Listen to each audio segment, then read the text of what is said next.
Excellent. All right. Well, hello and welcome, everyone. It's wonderful to see we have participants from all over Canada joining us today. Thank you for taking time to be here. On behalf of Contact North, I'm pleased to welcome you to today's webinar, Digital Transformation at Canadian Higher Education Institutions, Findings from the 2024 Pan-Canadian Report. My name is Sarah Gover. I'm the Director of Teach Online and the Online Learning News at Contact North, and I'll be your host for this session. Before we begin, I'd like to start with a provincial land acknowledgement. We respectfully acknowledge that Contact North's work and the work of our community partners takes place on traditional Indigenous territories across the province. We are grateful to be able to live and work on these lands. We express our gratitude to the First Nations, Métis, and Inuit peoples who have cared for these territories since time immemorial and who continue to strengthen communities across Ontario. So just a few housekeeping notes before we start. So we are using Zoom webinar today. Participants' microphones and cameras will remain off, but as you see, the chat is open, but please remember to select everyone in the drop-down menu when posting. And if you have any questions, just kindly use the Q&A tool located at the bottom of your screen. We'll have time at the end to answer these. You also have the option to upvote any questions that resonate with you by clicking the thumbs up icon. Live captioning is available. To activate it, simply click the closed caption icon at the bottom of the screen. And after the webinar, I will post the recording and presentation slides on teachonline.ca, and I'll put that link in the chat momentarily. And you'll also receive the link via email in about 24 hours. So that goes through the Zoom system, so you can keep your eyes open for that as well. All right, that's it from me. On to our main event. It's my pleasure to introduce today's speaker, Dr. Nicole Johnson, Executive Director at the Canadian Digital Learning Research Association. Welcome back, Nicole, and it's great to have you back today. Thank you for joining us. Thank you. It's great to be here, and thank you for everyone who's participating. I see we've already got over 100 people in as participants here, so that's wonderful, and I really look forward to sharing some of our findings and having a great hour together. I'm going to run this session. I'm going to go through some of the key findings that we found from our Pan-Canadian surveys that were done in 2024. And I'm going to try to leave a good amount of time at the end so that we can have some questions and some further discussion. As you can imagine, there was a lot of findings in the report. I encourage you to download the full report from this year. I'm really just, scratching the surface here today and going over some of the ideas, but there is more in the report for sure than I'm covering today. So a little bit about the Canadian Digital Learning Research Association, or CDLRA, as I'll likely refer to it as for the rest of the presentation. We are a nonprofit organization, and we've been conducting annual Pan-Canadian surveys since 2017, really exploring trends on digital learning practices in post-secondary education. And as you can imagine, there's been lots of changes since we started in 2017, and our surveys have evolved over the years. We originally started with one survey that went out once a year, and it went to each institution with one institutional response. We've changed that over the years, and now we have our surveys conducted twice per year, and each survey has different questions. I'll share what they are in a moment, or the different topics. And we encourage multiple responses from institutions, from people in a variety of roles, and that really helps us to get a better idea. And we found all of our responses are anonymous. We protect the confidentiality of our respondents, and we found that over the years too, we get much more candid responses, which allows us to get a better sense of what's happening in Canadian higher ed. So I really want to take a moment and thank our sponsors and partners from 2024. We are a nonprofit organization. We rely 100% on the generosity of our sponsors to be able to conduct our work every year. And every year our sponsors come through, as well as our partners, to help us to be able to do what is a very heavy lift year after year to provide these insights into the Canadian landscape. So The surveys that I'm going to talk about, we had 2 surveys. We had a spring survey that was open from April 2nd to May 31st, 2024. And we had 441 individuals representing 132 unique institutions. We then opened a fall survey from September 11th to October 13th, and we had 196 individuals representing 86 unique institutions. The survey topics, the spring survey covered digital learning trends, faculty competencies, attitudes, and preferences, student attitudes and preferences, digital learning challenges and feelings about the future. I will add here, I want to give our thanks as well. Academica Group ran a parallel survey at the same time. We ask our respondents who are faculty, administrators, teaching and learning leaders, librarians, instructional designers, questions about their perceptions of student attitudes and student needs and desires. Academica Group asked their student view panel themselves.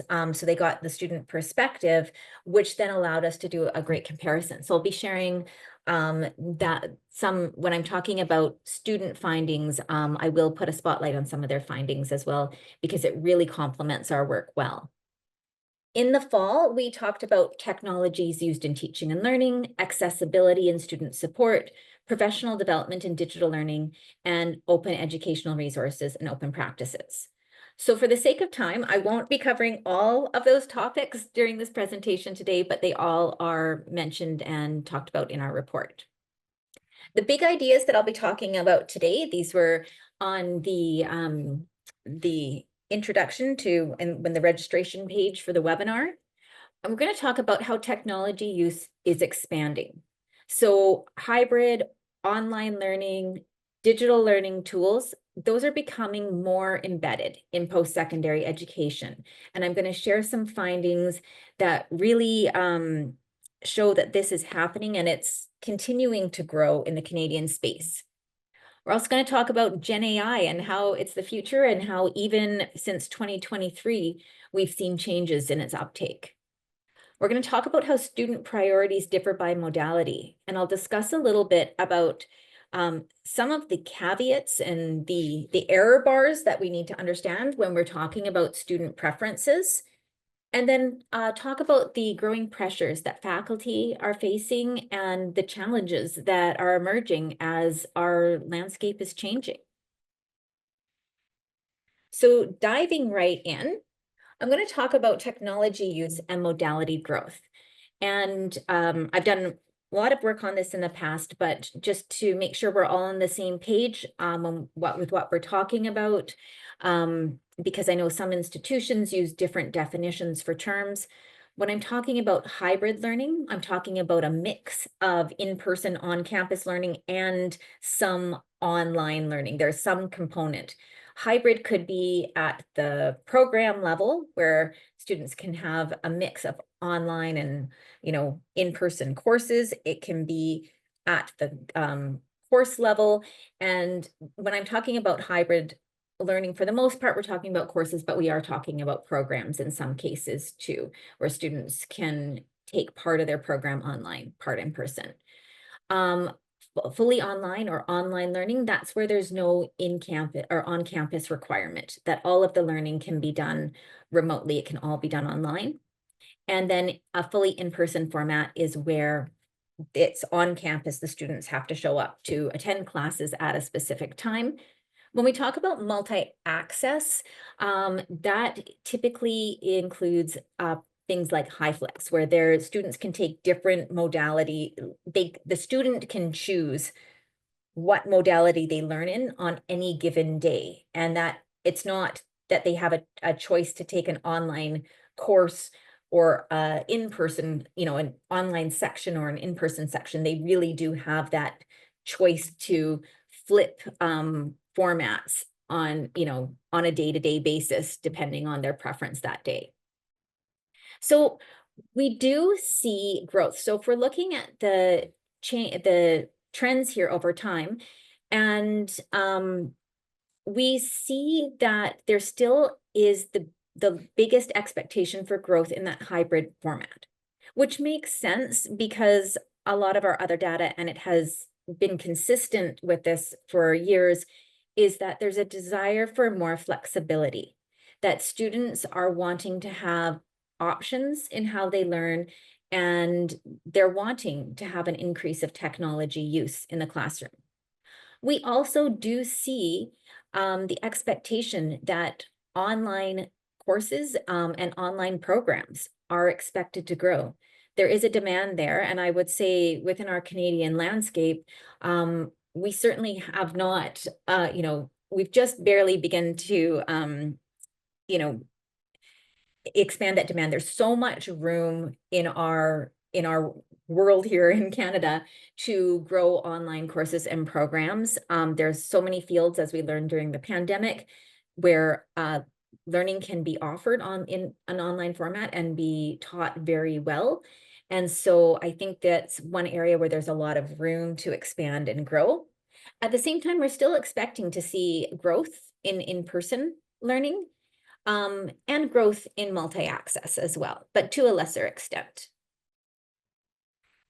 We asked our respondents, so faculty, with our respondents, we had asked people whether they had taught in the last 12 months. And if our respondents had taught in the last 12 months, there were some times that we asked them an additional question. So we asked our faculty what extent they agreed with their personal preferences.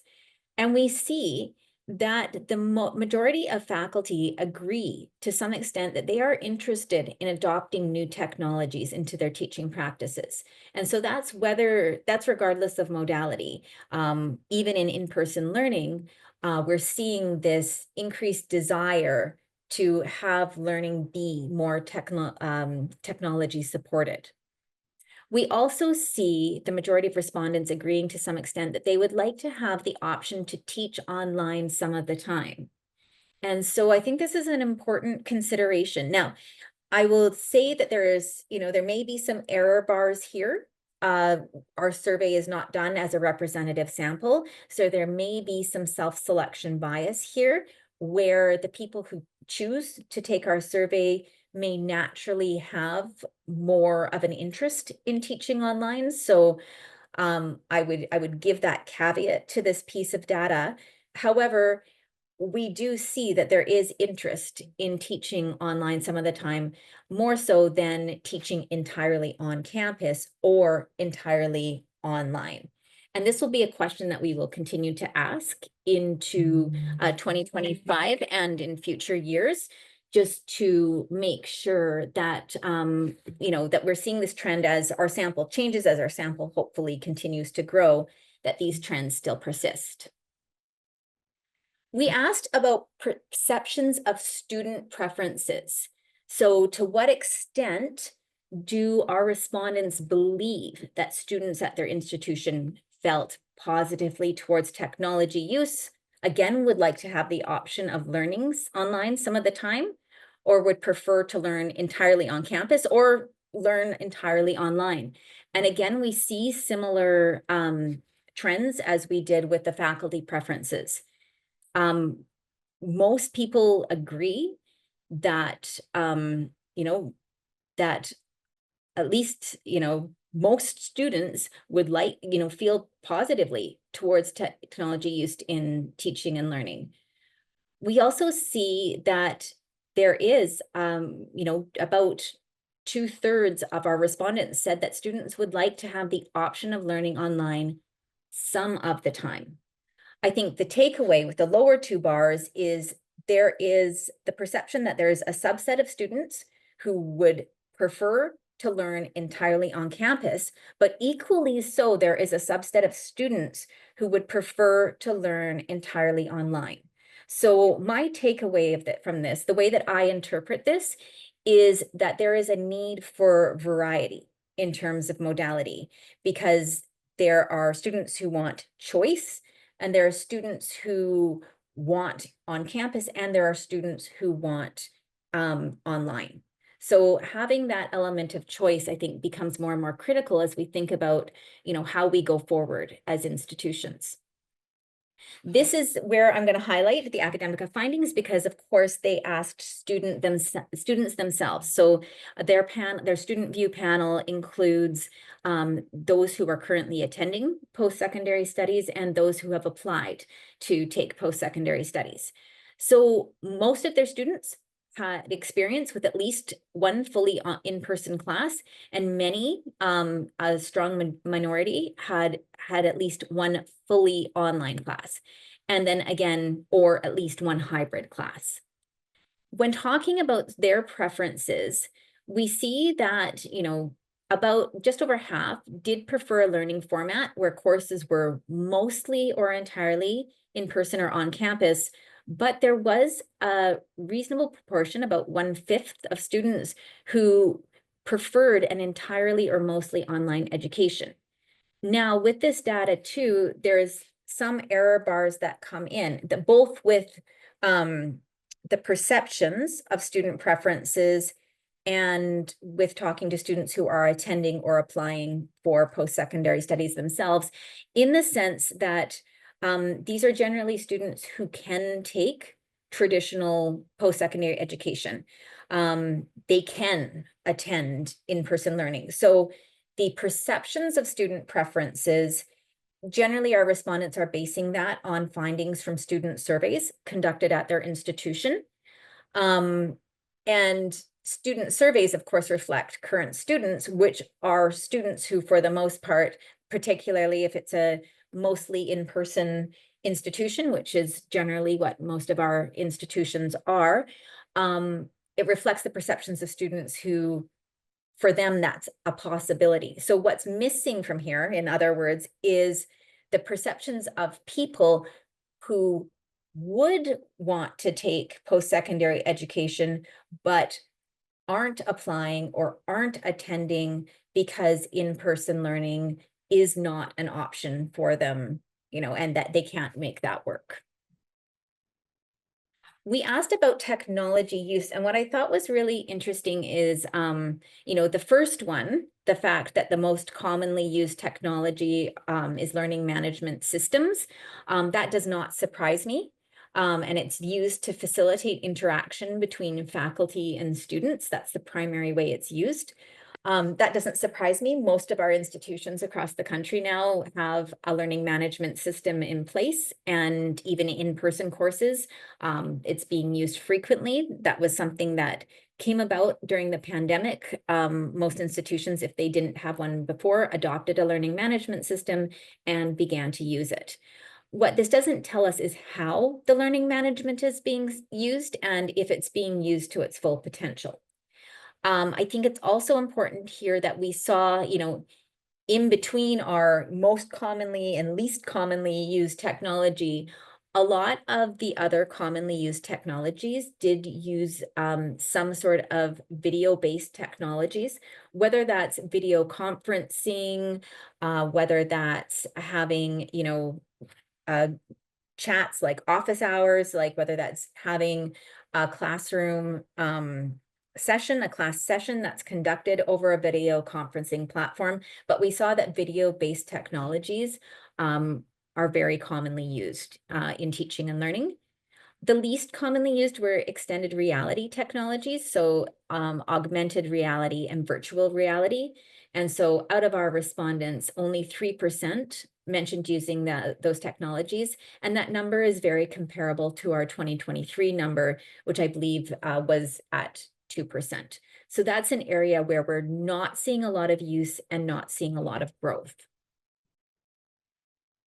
So moving on to a very hot topic, and it has been at the forefront of discussions, particularly about academic integrity and teaching and learning practices for more than 2 years.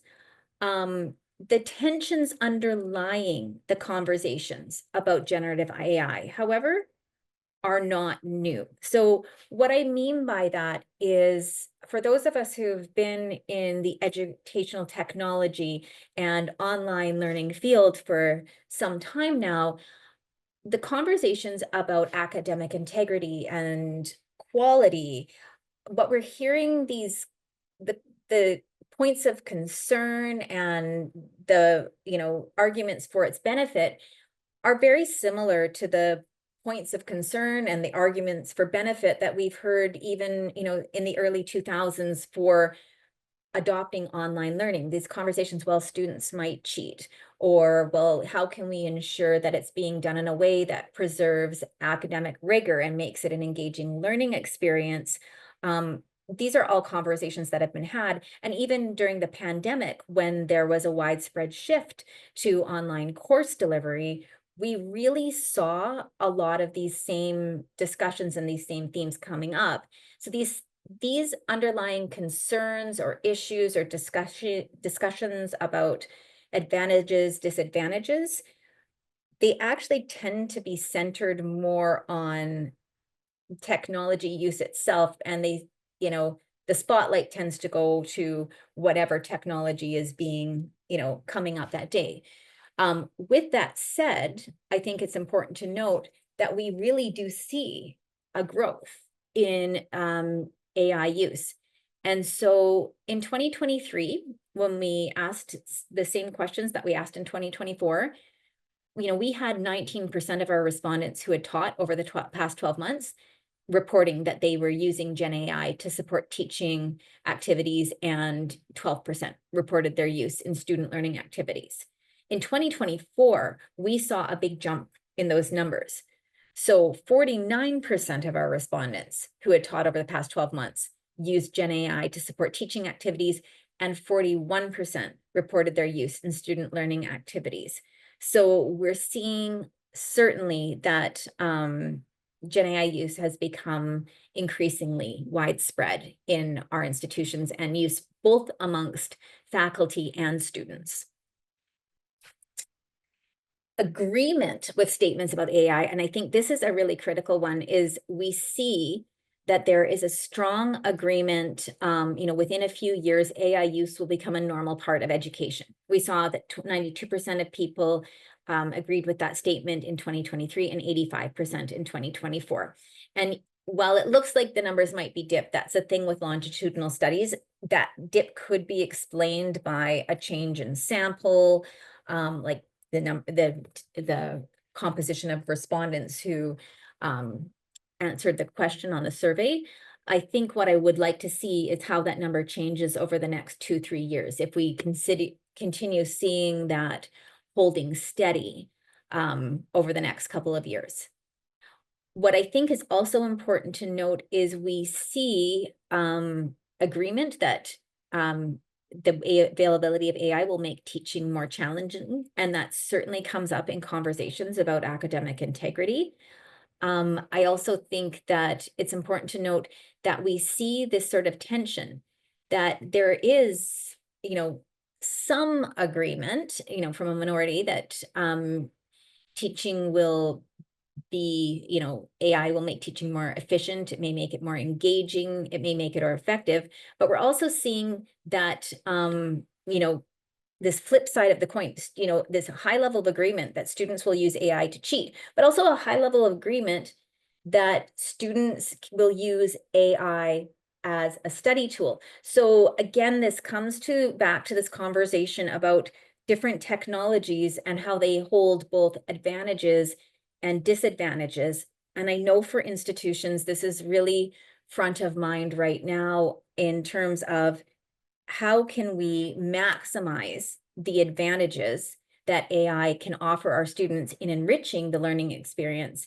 while minimizing the disadvantages. And in the qualitative comments and people's open-ended comments, a lot of those disadvantages really do focus about rigor and academic integrity. Are students going to be Is it going to lessen their ability to think critically, or can we find ways to use AI to think more critically? And I think that, my personal opinion is I think AI holds a lot of potential. And I also think the concerns aren't unfounded. And I think this is, the more that we can do work. I know Contact North has done a lot of work in terms of creating platforms to support faculty in, leading AI, in using AI in really good, productive ways to support students. We're going to shift to the third one, which is student priorities, and what drives students to choose different modalities. And launching into this section, I want to give an important reminder that student needs do not always align with their preferences. And what I mean by that is a student might prefer to learn in person, but their current situation does not allow that. So they need to be able to learn online, and vice versa. So a student may prefer to learn online, but perhaps what they want to take is not available online, or just the nature of their field and the nature of their study requires that there be an in-person component, or that it be fully in person. So it's important when we're talking about conversations about student priorities that we understand that needs and preferences are actually two very different things. So we asked our respondents what they perceived to be drivers of student preferences for online learning. And these findings have been pretty consistent. In 2023, we asked this as an open-ended question. And in 2024, we used the responses from 2023 to create, select all that apply for this question. And what we saw top of the list was an inability to access affordable housing on or near campus. I don't think that surprises any of us who are in Canada, knowing that most of our major cities are facing a real housing crisis. The second reason for that preference for online learning is to accommodate a disability. We also see that there's an inability to access affordable or reliable transportation to campus as a reason for why students might prefer online learning, and cost savings as a reason as well. Now, in what we're doing, we also don't want to ask just about online. If we're asking about the reasons why students might choose online, we also want to ask reasons why they might choose in person. So we asked that, and the perceived drivers for in-person learning, they center around, which shouldn't be surprising to any of us, is the notion that students feel that they learn best in an in-person context. So they're going there for that in-person experience, and they feel that they learn best when they're in a room with the person who's giving them their instruction. There's also a perception amongst students, or there's a perception that students perceive that the quality of instruction is better when in person. There's also a sense that, students prefer in person because they may be uncomfortable or unfamiliar using technologies, or they may have the inability to access those technologies.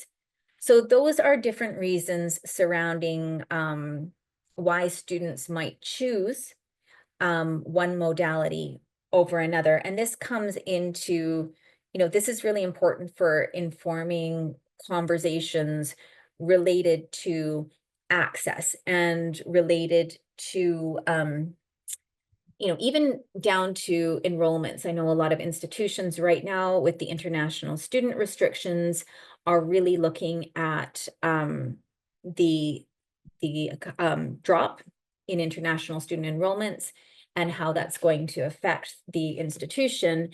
And, it's important to note that there may be students out there who would like to attend the institution, who would like to take post-secondary studies, but they can't because there's not enough options and particularly in an online modality. I think we can safely say that we have far more options for students in terms of fields of studies, in terms of programming in-person courses than we do in online courses. So the last thing that I want to touch upon before I go into a question and answer time is I want to take a bit of time and discuss the growing pressures that faculty are facing, that institutions are facing, because I think this is important, because in terms of change management, in terms of if we're wanting to expand our online offerings, if we're wanting to grow, even hybrid offerings or technology supported offerings, it's important to understand what the faculty experience has been like, especially since the pandemic.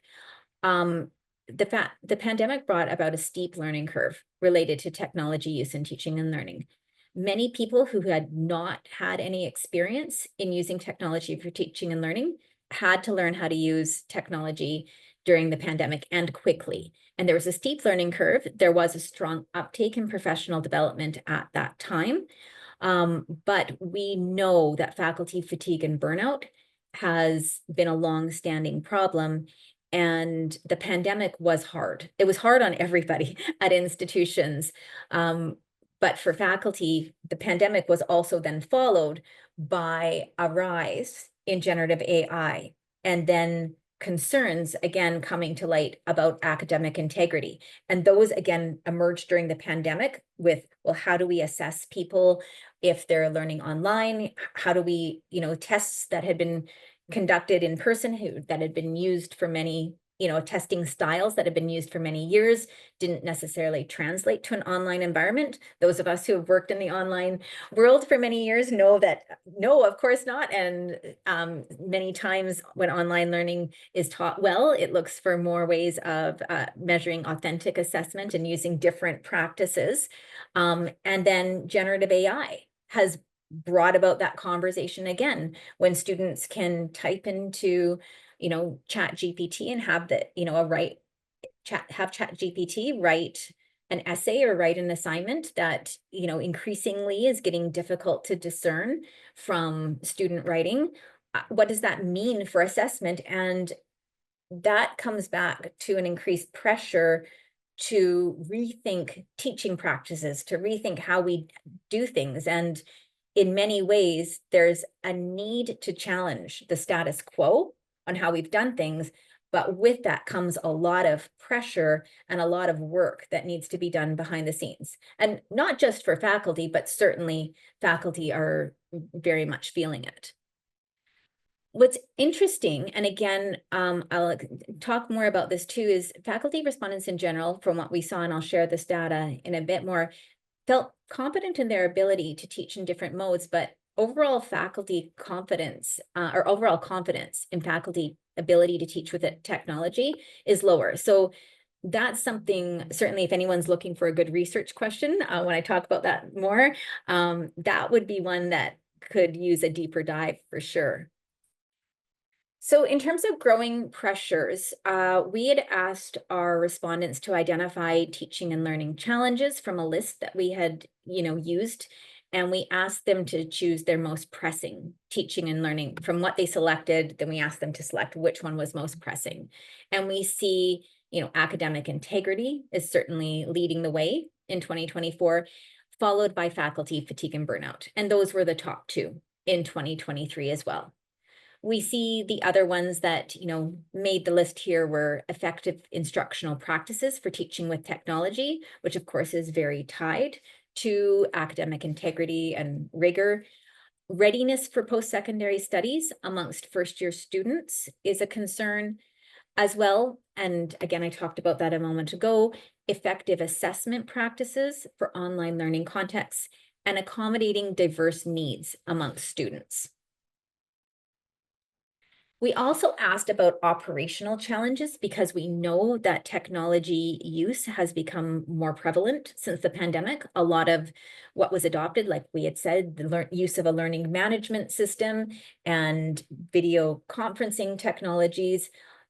Some of the things that were adopted, largely during the pandemic have stayed. Even it's still used. It still makes sense to do Zoom office hours when you have an in-person class.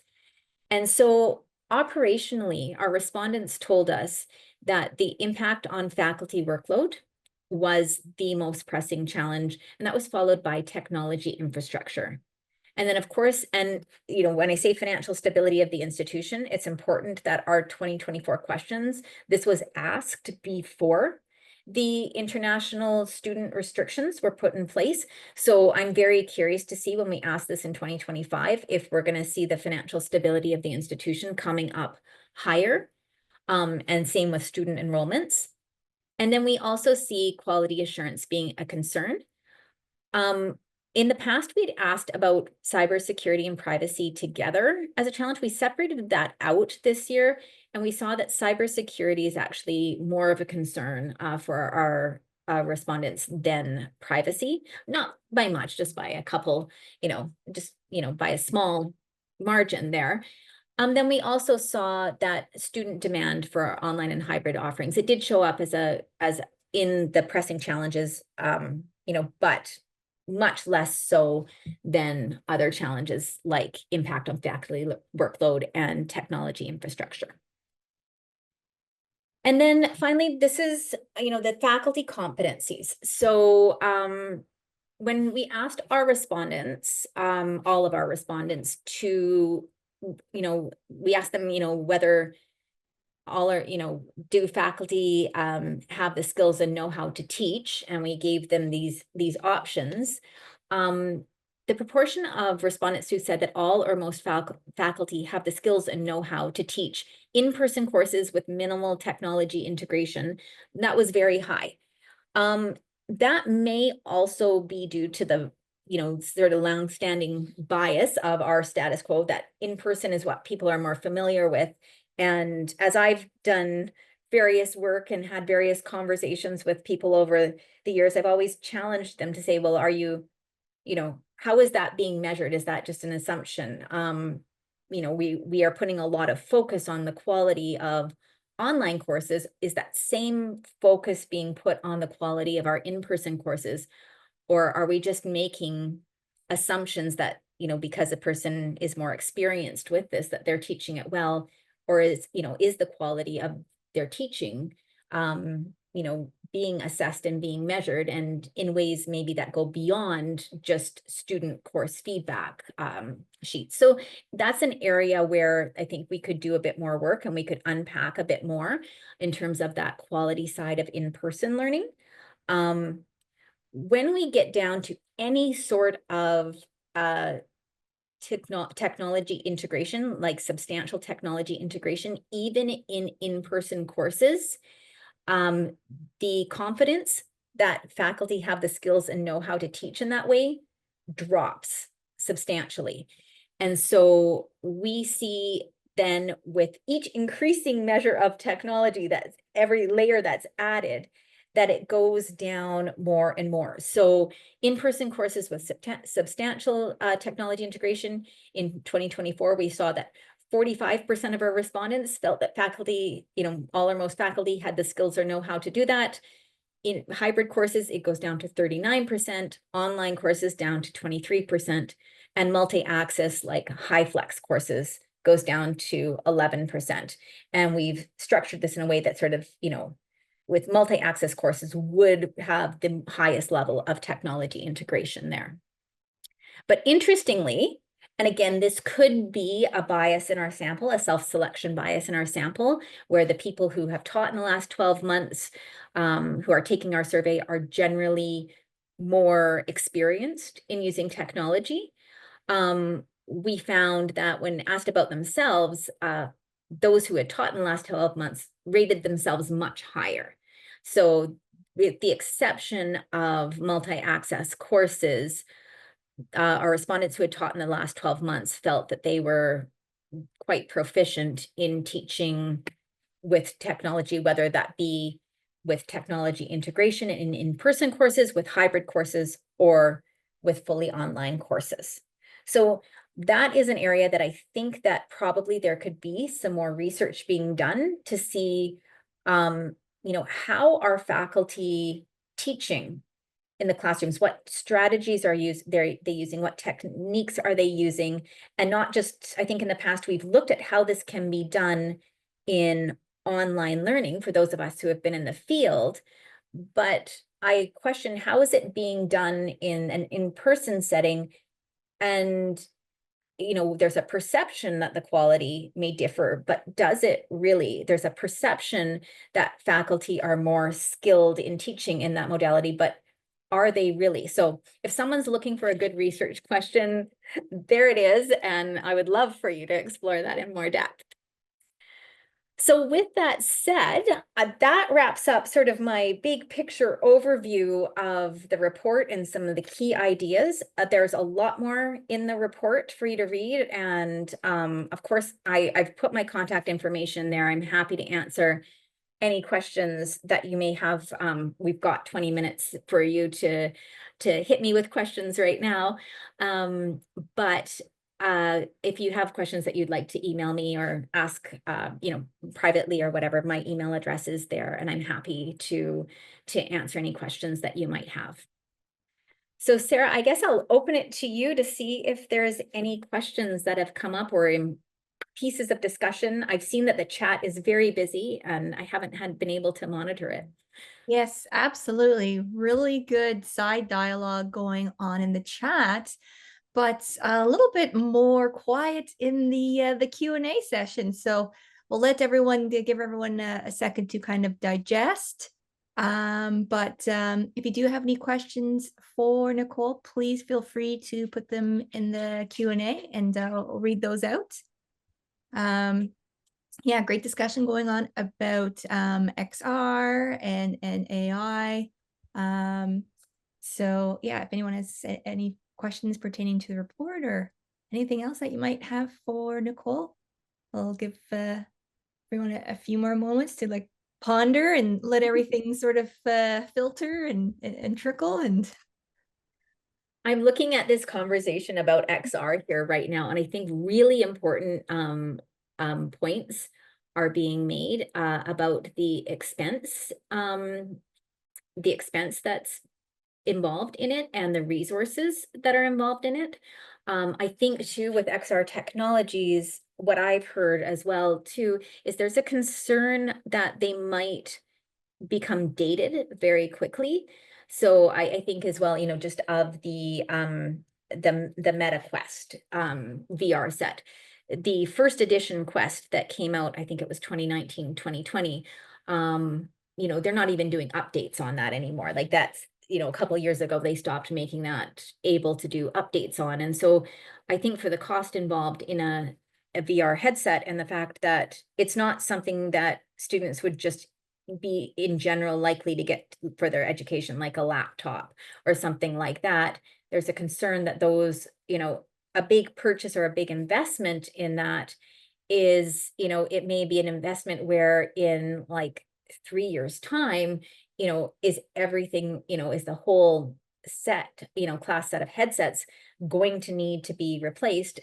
And is it fair to ask students to, purchase that on their own as well for a course? So I think that that's a very big thing. And then of course the XR experiences are expensive to develop as well. So yeah, and like Rob says, yeah, not fair to ask students, but I fully agree. And yes, they're hard to update. They're often used, training and safety, but things do change very, very quickly with that. I think that I'm looking back on here too. I saw another point just before that. Yes, with seeing I think it's Laura who wrote here that she saw her own children during the pandemic getting poor quality online education, and not disparaging the teachers who had to ship rapidly, but there's not that training on terms of identifying how online teaching is different from in-person teaching. And then I would say too, within higher ed, for those who have experience and background in education, I know for myself, before I ventured into this whole world, I started my career as a middle school teacher, and I taught grade 6 for about 5 years in my early 20s. So there's some of us who have experience teaching and we come from the field. And so for us, we learn how to teach as part of our training to, become a professional in our career. But for many others in, other areas of disciplines, they may have content expertise, but have not received any training expertise. One of the interesting things we saw in the pandemic is we saw people saying that what they had learned about teaching online in the pandemic, they would apply to their teaching practices going forward, even when they could return to in person, because it was one of the first times they had received any instruction as to how to teach. Many times professors are sort of drawing their teaching practices from what they experienced as students and for what worked for them as students, and it's not necessarily based upon that pedagogical training there. And yes, and exactly, yes, we teach the way we were taught, and that is an issue, and I fully agree, and that's and it's a challenge in our system. We can easily say we need more teacher training, but we with collective agreements, there's a lot of things that are in place that actually prevent mandating that training. We had asked, we asked this year and we asked the year in 2023 about professional development. And we see that professional development requirements don't change by modality. So those teaching online are not necessarily required to do any additional professional development than those who teach in person. I say that generally, knowing that there's exceptions at some institutions. But we also see that for the most part, there are very few requirements for professional development, either prior to teaching online or even for teachers who are continuing to teach. And that's the same for in person as well.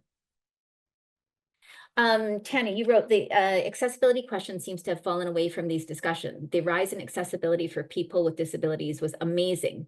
When it comes to the swings and roundabouts of technology enhanced learning, accessibility seems to have swung out of view since the pandemic. Yes, I actually would very much agree with that point, Tanya.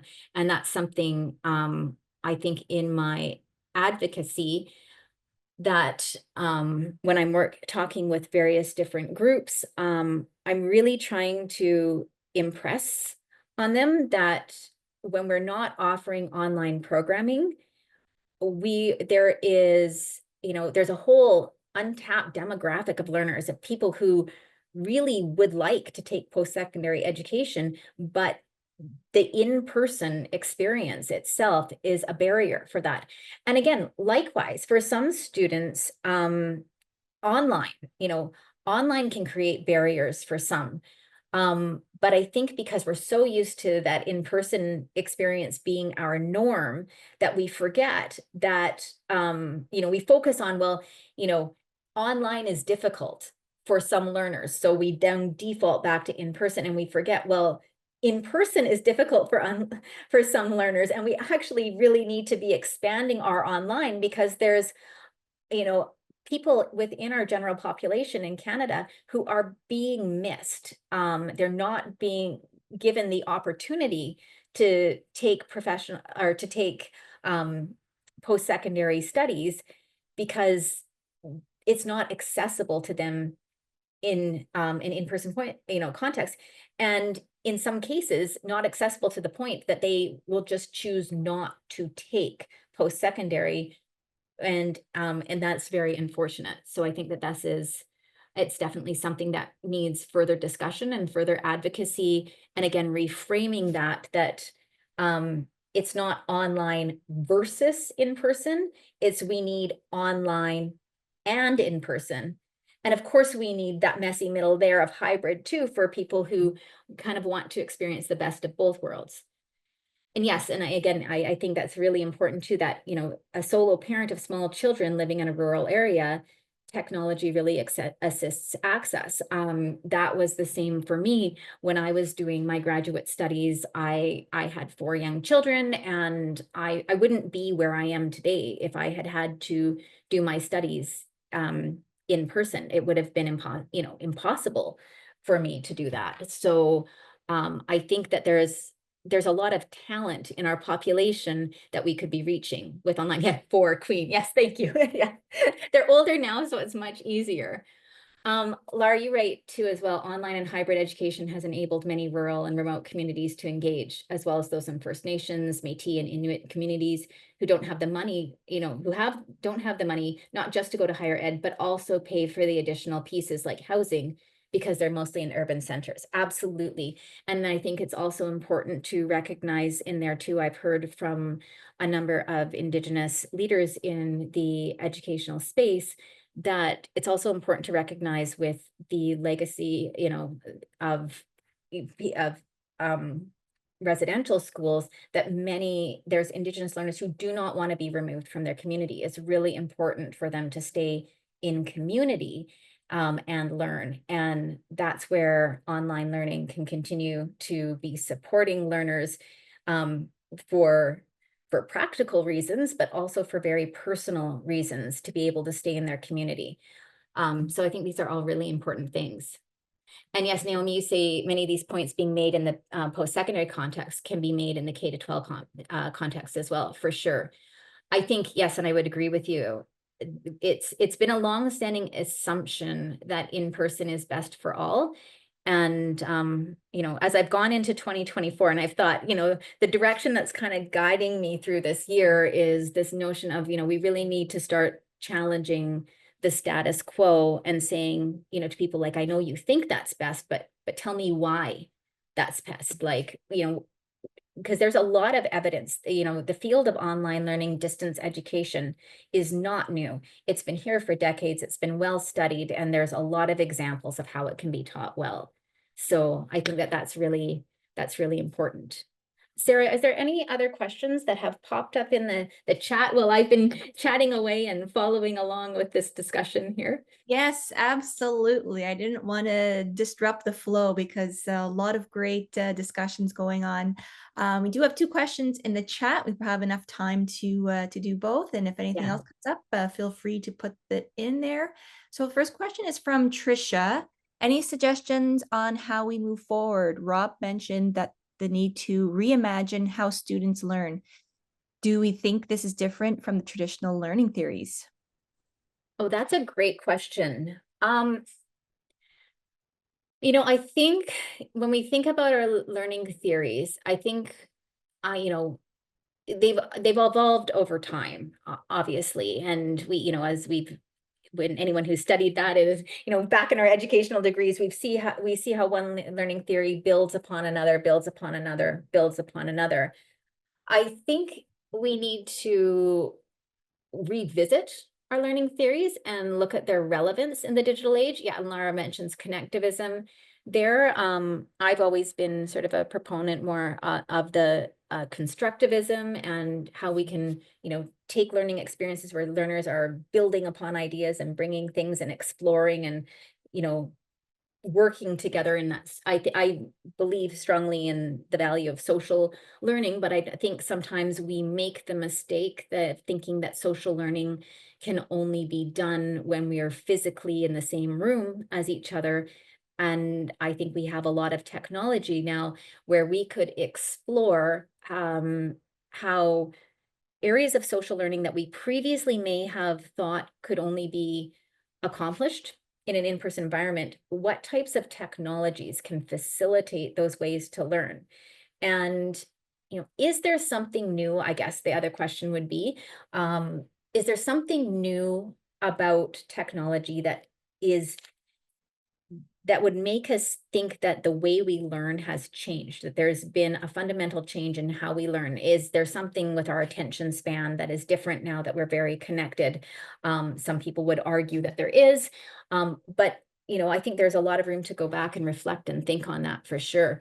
I think suggestions for moving forward, I would go back to my point about, really starting to challenge the status quo and asking why we do what we do, and is it still relevant to be doing things that way?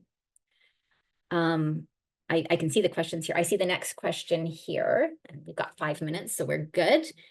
Can you tell us about the state of HyFlex and where it is at now? Yeah, great question.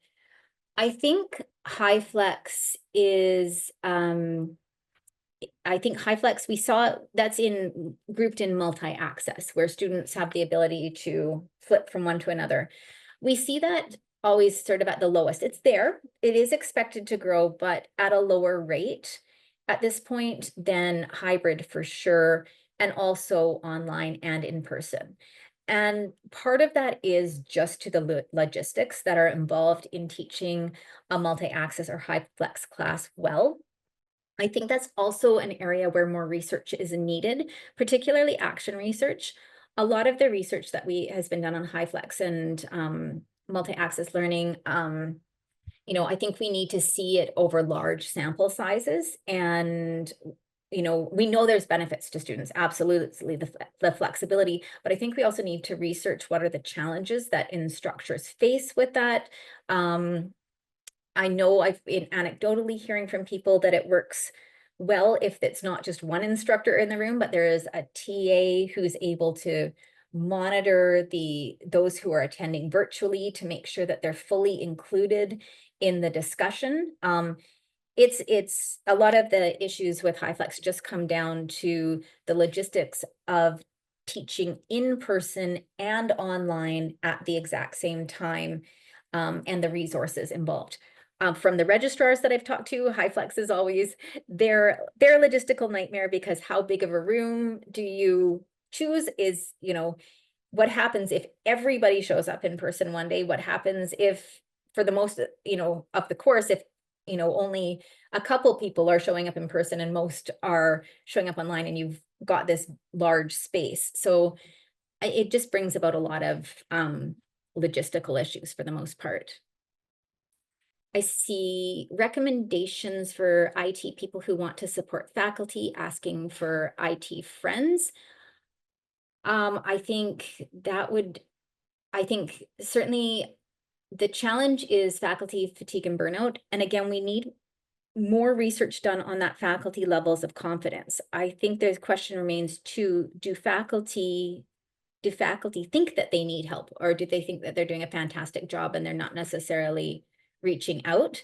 And again, it may be self-selection bias with our study, that type of people who take our survey are the ones who actually are really shining in the classroom, but the perceptions of everybody in general do show that there's a need for that. I would say certainly that connection with the teaching and learning center at the institution is really critical. They tend to have, be taking the pulse on faculty needs the most at the institution. But at the same time, I think some of the bigger challenges are the fact that the training in many cases can't be mandated. And, is there a recognition too? Like, is there an interest or recognition of a need for more training? So that always brings up issues. All right, I've got 1 minute. I'm going to see if I can answer these 2 questions in this 1 minute. I've got 2 more here. Do you also include corporate or government training? The CDLRA does not. I do through my own research and consulting practice. So that would answer that. Is there an evidence-based framework out there that can help with the seamless integration of digital technology in learning? I think that there's a number of frameworks out there. And I think that's something, if you wanted to send me an email, Christopher, I certainly could send you some links to some of the studies and some works that have been done in the past, where again, our field it's not a new field by any stretch, and there's been a lot of people who have come before me who have done a great job in creating frameworks for technology adoption that are still really relevant today. I think achieving a seamless integration, I think that might be a challenge, but there's certainly ways to go about it that make it easier, and can help make that more manageable for sure. All right, you did it, Nicole. I did it. We did it at time. Well, I just want to give you a huge thank you for such an inspiring and insightful presentation. Your deep dive into the latest digital learning trends and challenges in Canadian post-secondary education was both eye-opening and thought-provoking. So we truly appreciate the valuable insights and important conversation that you started here. And a big thank you to all of our participants for attending and with your engaging and thoughtful questions in the chat. That was great. Just a reminder that recording of today's session, and the slides will be posted on teachonline.ca. And you'll also get that link via Zoom email in 24 hours. And if you have any further questions, don't hesitate to reach out to me, and we appreciate your time and hope to see you at our next contact webinar, which will be Tuesday, March 4th at 10 o'clock Eastern Time. It's how faculty can harness generative AI for enhanced learning, part 4. Gosh, I can't even talk today. Best of AI Pedagogy, hosted by Dr. Curtis Bonk, professor at Indiana University. So thanks again, everyone. Thanks, Nicole. And I wish everyone a great rest of your Wednesday. Take care. Thank Bye. you.